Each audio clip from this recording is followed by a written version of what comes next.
Indian national കോൺഗ്രസിൽ നിന്ന് പോയി സ്വതന്ത്രനായി വന്ന് ഇന്ന് അരിവാളിലെത്തി ഇവിടെ ഈ രാജ്യത്തെ ജനങ്ങളുടെ മുമ്പാകെ രാഷ്ട്രീയപരമായി തന്റെ ഗതകാലത്തെ മന്ത്രിസ്ഥാനത്തും MLA സ്ഥാനത്തും ഇരുന്ന കാര്യങ്ങളൊന്നും റിവ്യൂ ചെയ്യാതെ അതിനെക്കുറിച്ച് ഒരു സ്ക്രൂട്ടിനി നടത്താതെ ഒരു പരിശോധന നടത്താതെ തികഞ്ഞ പരാജയത്തിൽ കലാശിച്ചുകൊണ്ട് ഈ നാടിനെ മുച്ചൂട് നശിപ്പിച്ച ഈ മന്ത്രി കഴിഞ്ഞ കൊല്ലമാണ് ഇതൊക്കെ ചെയ്തത് എന്ന് കുറുക്കോളിലെ ആലിദ് സൈന്യങ്ങളെ നജീബ് കാന്തപുരത്തിന്റെ ചോദ്യത്തില് അന്ന് കൊടുത്ത മറുപടിയാണ് ഞാൻ വായിച്ചത്. അത് കഴിഞ്ഞ കൊല്ലം.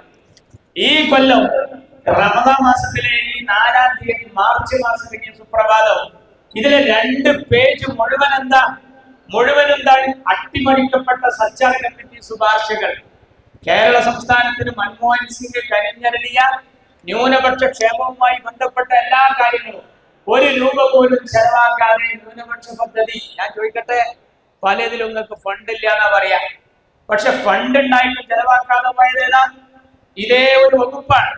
ഈ വകുപ്പിലാണ് ഈ കാര്യങ്ങളൊക്കെ നടന്നത്. KT ജലീൽ അപ്പുറത്ത് പറയുന്നതും ഇപ്പുറത്ത് ഇയാള് പറയുന്നതൊക്കെ ഒരുപോലെയാണ്. എങ്ങനെയെങ്കിലും ജയിക്കുക, അതിലപ്പുറം വേറൊന്നുമില്ല. ഇവിടെ കേരളത്തിൽ കമ്മ്യൂണിസ്റ്റ് മാർക്സിസ്റ്റ് പാർട്ടി കളിക്കുന്ന കളി നമ്മൾ കാണണം.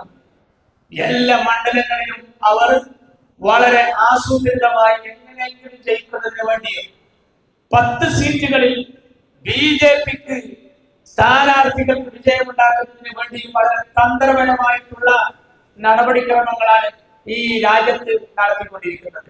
ഏത് മുഴുവൻ ഉണ്ടാക്കി കൊടുക്കും.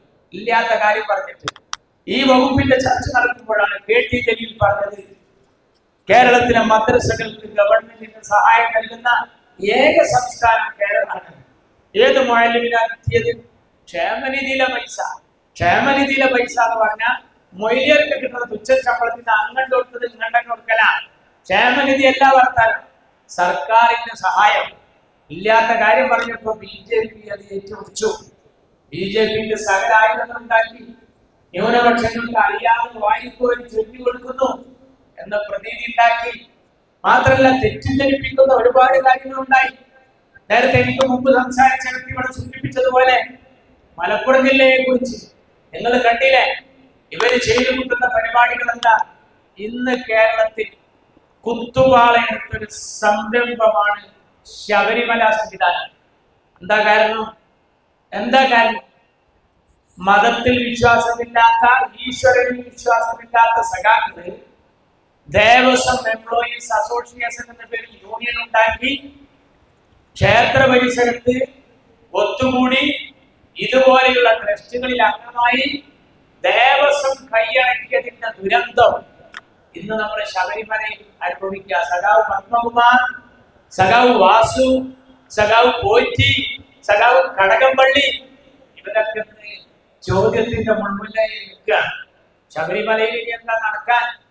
ദ്വാരപാലക ശില്പം, അയ്യപ്പന്റെ രുദ്രാക്ഷമാല, പീഠം, ഇനി എന്താ കൊണ്ടുപോകാൻ ബാക്കി? സാധാരണ കള്ളന്മാരുകൾ നമ്മൾ പറയില്ല വാതിൽ കുത്തി തുറന്ന. ഇതിലാ വക പരാതിയൊന്നുമില്ല. വാതിലും കട്ടിലും ഏറ്റിട്ടാ പോയത്. ഇങ്ങനത്തെ ഒരു സാഹചര്യത്തിന് മുമ്പുണ്ടായിട്ടില്ല. അപ്പൊ ശബരിമലയിൽ നടന്ന ഈ കൊള്ള അടുത്ത ഘടന എവിടെ അറിയോ? വഖഫിൽ. ശ്രദ്ധിച്ചോളി. അതിനുള്ള ഒന്നാമത്തെ സ്റ്റേറ്റ്മെന്റ് KT ജലീൽ ഇറക്കിയത്. വഖഫ് PSCക്ക് വിടുക. പള്ളി കമ്മിറ്റിയിൽ അബോക്കരാജ് വരും, നാരായണേട്ടൻ അമ്പല കമ്മിറ്റിയിൽ വരും. അതാണ് ഇവിടുത്തെ കീഴ്വഴക്കം. നാരായണൻ ഒരിക്കലും മൊഹീനുസുന്ന മദ്രസ സെക്രട്ടറി ആയിട്ടില്ല. അബോക്കരാജ് ഒരിക്കലും ശ്രീ ദുർഗാ ക്ഷേത്രത്തിന്റെ പ്രസിഡന്റ് ആയിട്ടില്ല. എന്താ കാരണം? ലക്കും ദീനുക്കും വലിയ ദീൻ. ഓരോരുത്തർക്കും ഓരോ മതമുണ്ട്, അതിന്റെ അനുഷ്ഠാനമുണ്ട്, അതിന്റെ ആചാരമുണ്ട്. PSCക്ക് വിട്ടാൽ എന്താ? PSCക്ക് വിട്ടാൽ പലരും വരും. ഒരിക്കലും ദേവസ്വം കമ്മിറ്റിയിൽ ഒരു മുസ്ലിം പെടാൻ പാടില്ല. വഖഫില് മുസ്ലിം അല്ലാത്തവരും വരാൻ പാടില്ല. അത് ബൈത്തുൽ മാലിന്റെ മുതലാണ്. അത് അങ്ങനെ കൈകാര്യം ചെയ്യണമെന്ന് ജലീലിന് അറിയായിട്ടല്ല. ജലീൽ ഒരു കുബുദ്ധിയാണ്, വികസന നായകനല്ല, വിവാദ നായകൻ. എന്തൊക്കെ പറയുന്നത്?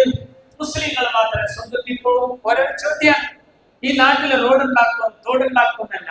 എന്നിട്ട് അള്ളാഹിനോട് സ്വർഗം ചോദിക്കും. നമ്മുടെ സ്വർഗം ചോദിക്കലുണ്ട്, പക്ഷെ നമ്മൾ സ്വർഗം ചോദിച്ചാൽ സ്വർഗം കിട്ടിയ പോകണം എന്ന് ആഗ്രഹിക്കുക. പക്ഷെ ജലീൽ ചെയ്യുന്ന പണി എന്താ? ജലീൽ സ്വർഗത്തിന്റെ വക്കത്ത് പോയി നോക്കും. അതിൽ EMS ഉണ്ടോ ഇല്ലെങ്കിൽ ഞാനില്ല, AKG ഉണ്ടോ ഇല്ലെങ്കിൽ ഞാനില്ല. അതാണ് പടച്ചോനോട് ശബ്ദ വെച്ച ചോദ്യക്കാരനാണ് ആര്? KT ജലീൽ. ആ KT ജലീലാണ് PSC വിടണം എന്ന വാദം BJP വിദ്യാരാജ്യത്ത് ഉന്നയിക്കുന്നതിന് മുമ്പേ ഉന്നയിച്ചാണ്.